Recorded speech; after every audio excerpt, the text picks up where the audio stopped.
అయినా మనకు తెలిసిన నిజమైన చరిత్రను తెలుసుకోవాల్సిన అవసరము ప్రతి హిందువు పైన ఉన్నది. నిజమైన వాస్తవిక విషయాన్ని తెలుసుకొని ఈ దేశానికి ఏది అవసరము, ఈ దేశంలో ఏ విధంగా ఉండాలి, ఈ దేశానికి అనుగుణమైనటువంటి వ్యవస్థను మనం నిర్మాణం చేసుకోవాలి. పొరపాటున గురి తప్పితే అక్కడ ఉన్నటువంటి వారిపై ఎవరిపైనా కూడా పడేటువంటి ప్రమాదం ఉన్నది. కాస్త జాగ్రత్తగా వెనుకొండండి. ఎందుకంటే దూరం నుంచి బాణం వేస్తున్నారు. ఏమాత్రం కొద్దిగా కొస తప్పినా కూడా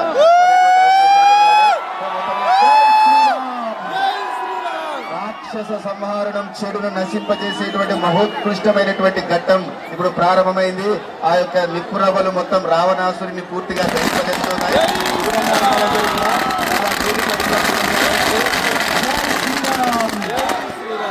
జై శ్రీరామ్, జై శ్రీరామ్, జై శ్రీరామ్, జై శ్రీరామ్. అసలైన దసరా పండుగ ఇప్పుడు మనకు ప్రారంభమైంది. ఇక్కడ దహింపబడేటువంటిది రావణాసుడి యొక్క ప్రతిమ మాత్రమే కాదు, మన అంతరంగంలో ఉండేటువంటి చెడు కూడా ఇక్కడ దహింపజేసుకోవాలి మనందరం కూడా. ఎందుకంటే భారతీయ సంస్కృతిలో సాంప్రదాయాలు, బంధాలకు చాలా విలువ ఉన్నది. మన బంధాలను మనం నిలుపుకోవాలి.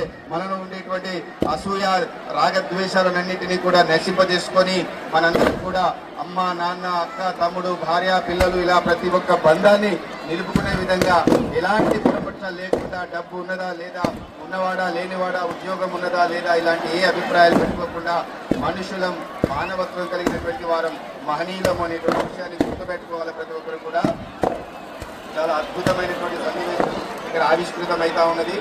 రావణాసుడు ఆ చెడు అనేది క్షణకాలంలో నశింపజేయడం జరిగింది. జై శ్రీరామ్, జై శ్రీరామ్, జై శ్రీరామ్, జై శ్రీరామ్. చాలా గొప్పనైనటువంటి సందర్భం అండి.